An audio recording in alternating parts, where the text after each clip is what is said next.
Halo semuanya, perkenalkan nama saya Kathleen Topit dari kelas 7B nomor absen 17. Hari ini saya akan menjelaskan materi PPKN bab 1 dan bab 2. Dalam bab 1 membahas tentang sejarah kelahiran Pancasila. Latar sejarah kelahiran Pancasila. Pada masa sejarah kelahiran Pancasila terbagi menjadi 4 masa, yaitu masa sejarah awal, masa kerajaan Nusantara, masa penjajahan, masa kebangkitan nasional. Berikut penjelasannya. 1. Masa sejarah awal. Bukti nilai Pancasila sudah ada sejak zaman dahulu adalah dengan ditemukannya badannya Punden Brudak yang menunjukkan nilai ketuhanan. Model berburu bersama dalam satu komunitas atau kelompok menunjukkan nilai persatuan hasil buruan dinikmati bersama merupakan contoh nilai keadilan. Nilai Pancasila sudah mendarah daging dalam masyarakat Indonesia, khususnya Nusantara. Kedua, masa kerajaan Nusantara. Pada masa kerajaan Nusantara di wilayah Nusantara, berdirilah kerajaan-kerajaan seperti Kerajaan Sriwijaya di Sumatera dan disusul oleh Wangsa Sanjaya dan Syailendra di Jawa. Kerajaan kembar tersebut membangun sebuah candi Borobudur sebagai candi untuk umat Buddha terbesar di dunia dan candi Prambanan untuk umat Hindu. Candi-candi tersebut menunjukkan adanya nilai-nilai ketuhanan, kemanusiaan, persatuan, kerakyatan, dan keadilan. Ketiga, masa penjajahan. Dengan kemakmuran yang dimiliki oleh Nusantara membawa hadirnya bangsa Eropa ke Nusantara. Awalnya mereka datang untuk berdagang, namun bangsa Eropa kemudian menjajah Nusantara.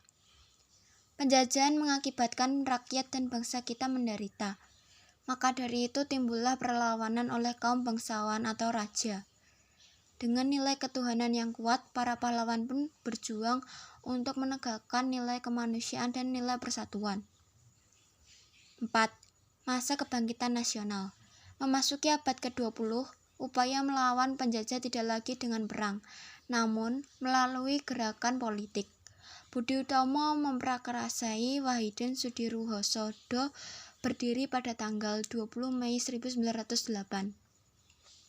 Disusul oleh Sarekat Islam pimpinan Cokro Aminoto, lalu Muhammadiyah pimpinan KH Ahmad Dahlan, dan Nahdlatul Ulama pimpinan KH Hasyim Asy'ari. Puncaknya adalah adanya Sumpah Pemuda tanggal 28 Oktober 1928. Saat para pemuda bersumpah untuk bertumpah darah, berbangsa, dan berbahasa yang satu, yakni Indonesia. Setelah Sumpah Pemuda makin sering dipakai, Soekarno pun memendirikan partai bernama Partai Nasional Indonesia, yang kemudian diasingkan ke ND. Pada tahun 1942, Jepang datang dan menggantikan Belanda sebagai penjajah. Bangsa Indonesia harus lebih berjuang dan berusaha untuk merdeka, berarti menegakkan nilai kemanusiaan dan persatuan. Semua itu menunjukkan bahwa nilai-nilai Pancasila memang berasal dari nilai-nilai bangsa yang sudah ada sejak lama. Kelahiran Pancasila. Pada tahun 1942, Perang Dunia II terjadi. Saat itu Indonesia masih belum merdeka, dan pada saat itu Indonesia masih dijajah oleh Jepang. Saat penjajahan tersebut, Indonesia sangatlah menderita. Para pemuda dijadikan romusa oleh Jepang. Lalu, pasukan pembela tanah air atau PETA di bawah pimpinan Supriyadi pun memberontak terhadap Jepang. Bangsa Indonesia makin berusaha agar Indonesia merdeka. Usaha tersebut tidak sia-sia. Kesempatan Indonesia untuk merdeka menjadi terbuka karena kekuatan Jepang mulai melemah. Karena saat itu pada Perang Dunia Kedua, Jepang melawan tentara sekutu yang merupakan gabungan dari Amerika Serikat, Inggris, Belanda, dan beberapa negara lainnya.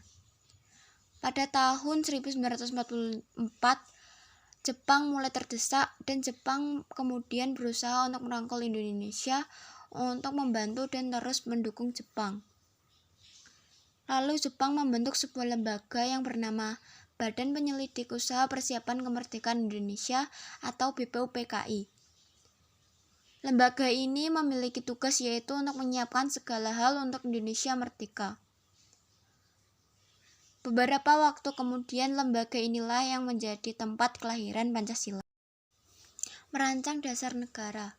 BPUPKI didirikan pada tanggal 29 April 1945 yang dipimpin oleh Dr. KRT Rajiman Wedioningrat dan anggotanya terdiri atas 69 orang. Pada tanggal 28 Mei 1945, BPUPKI diresmikan. Sidang BPUPKI berlangsung pada tanggal 29 sampai 1 Juni 1945. Pada pembukaan sidang tersebut, Rajiman sebagai ketua bertanya pada peserta sidang, apakah dasar negara yang akan kita pergunakan jika Indonesia merdeka? Lalu para tokoh nasional berpidato di kesempatan tersebut. Di antaranya adalah Mr. Muhammad Yamin, Mr. Supomo, dan Insinyur Soekarno. Yang kedua, hari lahir Pancasila. Pada hari terakhir, tepatnya pada tanggal 1 Juni 1945, Insinyur Soekarno berpidato. Dalam pidatonya, Insinyur Soekarno mengusulkan 5 untuk menjadi dasar negara. Pertama, kebangsaan Indonesia. Kedua, internasionalisme atau perikemanusiaan. Ketiga, mufakat atau demokrasi. Keempat, kesejahteraan sosial. Kelima, ketuhanan yang Maha Esa. Insinyur Soekarno juga mengusulkan nama Pancasila untuk dasar negara. Saya menamakan ini dengan petunjuk teman kita seorang ahli bahasa, namanya ialah Pancasila. Sila artinya asas atau dasar, dan di atas kelima dasar inilah kita mendirikan negara Indonesia yang kekal dan abadi, tegas Insinyur Soekarno. Pada tanggal 1 Juni 1945, itu semua peserta sidang BPUPKI sepakat dengan nama Pancasila. Maka tanggal itu kemudian dijadikan sebagai Hari Pancasila. Mengenai butir-butir isi Pancasila, BPUPKI memutuskan untuk dirumuskan kembali. Perumusan Pancasila. BPUPKI sudah sepakat bahwa Pancasila adalah nama dasar negara Indonesia yang akan didirikan. Sesuai namanya, isi Pancasila adalah 5 hal yang masih akan dirumuskan kembali. Insinyur Soekarno menyebut bahwa jumlah jari ada 5, panca indera 5, serta bagi umat Islam jumlah rukun Islam juga 5. Seorang peserta sidang BPUPKI pun berseru bahwa Satria Wayang Pandawa juga berjumlah 5. 9 orang pun ditunjuk untuk merumuskan kata-kata yang menjadi isi Pancasila. Mereka adalah Insinyur Soekarno, Muhammad Hatta, Muhammad Yamin, Ahmad Subarjo, A.A. Maramis, Abdul Kahar Muzakir, Agus Salim, Abikusno Cokrosuyoso, dan Abdul Wahid Hasyim. Insinyur Soekarno ditunjuk menjadi ketua dan Muhammad Hatta sebagai wakilnya. Karena anggotanya berjumlah 9 orang, maka panitia itu menamai panitia 9. Pada bulan Juni tersebut, anggota saling berdiskusi hingga mencapai rumusan akhirnya pada tanggal 22 Juni 1940. Diskusi perumusan. Dalam diskusi perumusan, anggota 9 memiliki pendapat yang berbeda-beda. Mereka semua berdialog mempertemukan pendapat masing-masing, agar mereka dapat membuat rumusan dasar negara yang kuat. Akhirnya semua sependapat bahwa nilai ketuhanan sangatlah penting untuk menjadi bagian dasar negara Indonesia. Lalu disepakati Indonesia menjadi negara kebangsaan, bukan negara agama, dengan sila ketuhanan yang menjadi sila yang pertama. Kedua, kesepakatan Piagam Jakarta.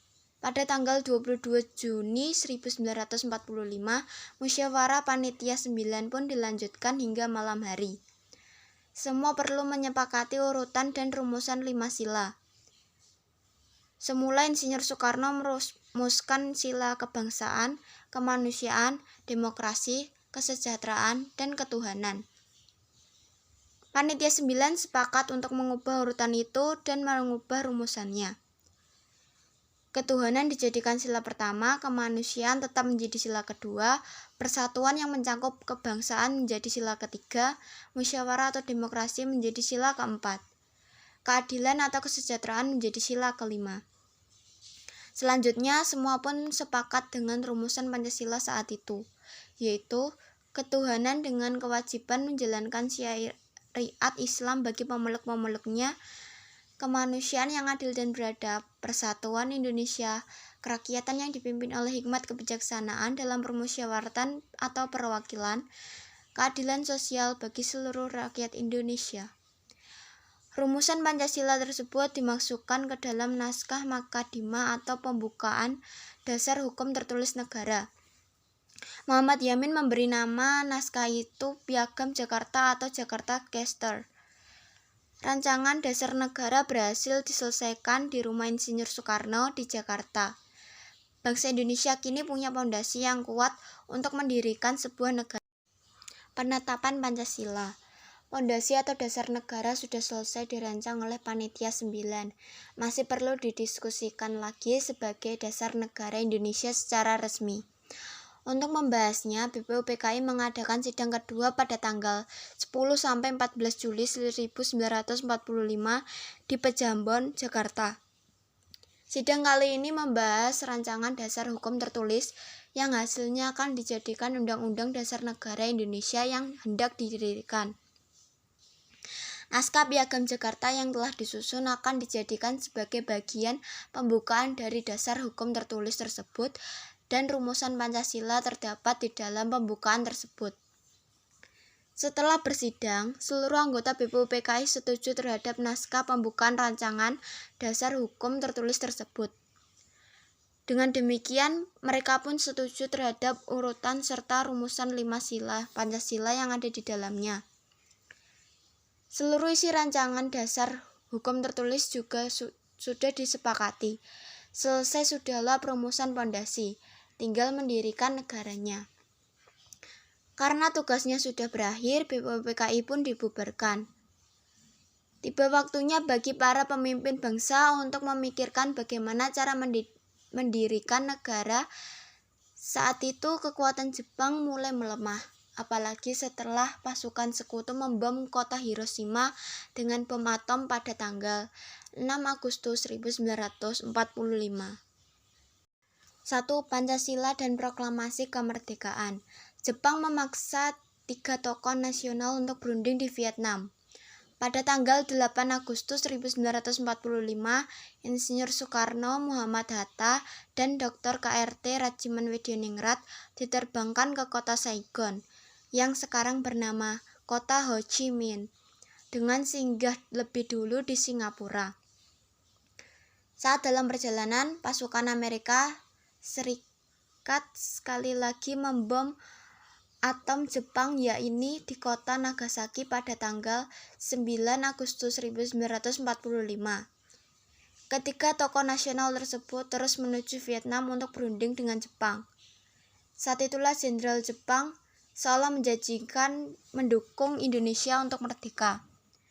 Jenderal Jepang menyebut Indonesia boleh merdeka setelah tanggal 24 Agustus 1945. Saat itu juga disepakati membentuk Panitia Kemerdekaan Indonesia atau PPKI sebagai pengganti BPUPKI. Seperti Panitia 9, Insinyur Soekarno ditunjuk menjadi Ketua PPKI dan Muhammad Hatta sebagai wakilnya. Sidang PPKI pun dimulai pada tanggal 16 Agustus 1945 di Jakarta untuk menyiapkan kemerdekaan Indonesia. Namun para tokoh pemuda mendesak agar Indonesia secepatnya merdeka. Maka tanggal 17 Agustus 1945, Soekarno dan Hatta atas nama seluruh rakyat Indonesia memproklamasikan kemerdekaan Indonesia. Kedua, penetapan dasar negara. Indonesia sudah merdeka, maka dasar negara juga sudah ada berupa Pancasila perlu ditetapkan. Rumusan Pancasila sudah disepakati semua pihak, tetapi beberapa pihak masih belum merasa nyaman dengan rumusan tersebut, yaitu menyangkut rumusan sila ketuhanan sebagai sila pertama. Sebelumnya semua sudah sepakat dengan rumusan ketuhanan dengan kewajiban menjalankan syariat Islam bagi pemeluk-pemeluknya. Untuk sila pertama, Beberapa kalangan merasa rumusan sila ketuhanan itu terlalu bernuansa Islam.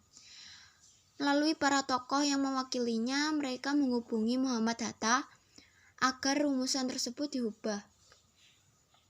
Setelah itu Muhammad Hatta berdiskusi dengan KI Bagus Hadikusumo dan beberapa tokoh Islam lainnya. Kemudian mereka sepakat menggantikannya menjadi ketuhanan yang Maha Esa. Lalu pada tanggal 18 Agustus 1945, PPKI pun bersidang menetapkan pembukaan tersebut. PPKI juga menetapkan Insinyur Soekarno dan Muhammad Hatta sebagai Presiden dan Wakil Presiden Indonesia, serta membentuk Komite Nasional Indonesia Pusat atau KNIP. Oke, lanjut ke bab yang kedua. Bab kedua membahas tentang norma dan Undang-Undang NKRI tahun 1945. Yang pertama, norma masyarakat. Norma merupakan aturan untuk menata kehidupan manusia di dalam masyarakat. Menurut Kamus Besar Bahasa Indonesia atau KBBI, norma adalah aturan atau ketentuan yang mengikat warga kelompok dalam masyarakat.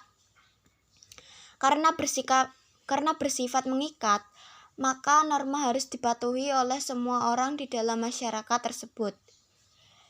Bagi yang tidak mematuhi norma dapat dikenakan sanksi atau hukuman. Sanksinya dapat bermacam-macam bentuknya, baik ringan maupun berat, sesuai dengan kesepakatan masyarakat setempat. Di kehidupan masyarakat, norma bisa berupa aturan yang tertulis maupun tidak tertulis. Norma tertulis biasanya dirumuskan khusus secara bersama-sama oleh beberapa orang yang mewakili masyarakat dalam suatu waktu tertentu. Sedangkan norma tidak tertulis tidak selalu dirumuskan secara khusus, melainkan juga dapat berkembang dari kebiasaan bersama. Terdapat beberapa nilai penting norma yang perlu diperhatikan. Di antara nilai penting norma tersebut adalah menciptakan ketertiban dan keamanan bersama, mencegah benturan kepentingan antar warga, membentuk akhlak atau karakter manusia, menjadi petunjuk bagi setiap individu dan menjalani kehidupan di masyarakat, mewujudkan keadilan dalam kehidupan bermasyarakat, berbangsa dan bernegara. Secara umum, norma dikelompokkan menjadi 4 jenis. Keempat norma tersebut yaitu norma agama, norma susila, norma sosial, dan norma hukum. Yang B, hak dan kewajiban pada norma. Setiap norma selalu mengandung hak dan kewajiban. Norma selalu mengandung hal-hal yang harus didapatkan oleh semua orang yang terikat norma itu. Juga selalu mengandung hal-hal yang harus dilakukan setiap orang tersebut, sesuai dengan ketentuan masing-masing norma. Menurut Kamus Besar Bahasa Indonesia, hak artinya milik atau punya. Misalnya, buku ini adalah hak saya, karena saya sudah membelinya. Berarti buku itu menjadi milik orang yang telah membelinya dan bukan lagi dimiliki orang lain. Selain itu, hak juga berarti wewenang atau kekuasaan yang diakui kelompok atau masyarakat. Dengan demikian, milik atau punya atau berwenang itulah hak. Hak tersebut harus diperoleh semua orang karena yang diatur oleh norma yang ada. Kewajiban berasal dari kata wajib yang berarti harus. Dalam Kamus Besar Bahasa Indonesia disebutkan bahwa kewajiban adalah sesuatu yang harus dilaksanakan. Bila dikaitkan dengan norma, maka kewajiban adalah hal yang harus dilaksanakan sesuai ketentuan dalam norma itu. Kewajiban dapat dikelompokkan menjadi 3 bagian. Pertama, kewajiban pada ketuhanan yang Maha Esa. Kedua, kewajiban kepada sesama manusia. Ketiga, kewajiban pada alam. C. Undang-Undang NKRI tahun 1945 sebagai dasar hukum tertulis negara. Agar hukum tidak bertentangan, maka perlu adanya dasar hukum tertulis. Semua undang-undang atau aturan di dalam negara perlu bersumber pada dasar hukum tertulis. Dasar hukum tertulis itu perlu dibangun di atas dasar negara yang telah ditetapkan di Indonesia. Dasar negaranya adalah Pancasila. Dasar hukum tertulis yang disusun adalah berupa Undang-Undang Dasar yang kemudian dinamai Undang-Undang Dasar Negara Republik Indonesia tahun 1945 atau UUD NKRI tahun 1945. D. Perumusan dan pengesahan Undang-Undang Negara Republik Indonesia tahun 1945. Sidang pertama BPUPKI itu berhasil melahirkan Pancasila sebagai dasar negara pada tanggal 1 Juni 1945. Dalam sidang kedua BPUPKI tanggal 10 sampai 17 Juli 1945, semua setuju pembukaan Undang-Undang Dasar itu. Maka BPUPKI pun membentuk panitia dasar hukum tertulis untuk menyusun isi Undang-Undang Dasar. Pada masa itu, bagian isi Undang-Undang Dasar itu disebut batang tubuh Undang-Undang Dasar Panitia Dasar Hukum Tertulis. Tersebut beranggotakan 19 orang yang diketuai oleh Soekarno. Pada dasar hukum tertulis bermusyawarah pada tanggal 11 Juli 1945. Hasilnya ada 3 hal. Hal yang pertama adalah membentuk panitia perancang undang-undang dasar. Kedua, bentuk negara kesatuan atau unitaris. Ketiga, kepala negara berada di tangan satu orang, yaitu presiden. Panitia UUD yang beranggotakan Ahmad Subarjo, Sukiman, dan Parada Harapap, mereka menyepakati soal yang pertama, lambang negara, yang kedua, negara kesatuan, serta yang ketiga, sebutan lembaga Majelis Permusyawaratan Rakyat.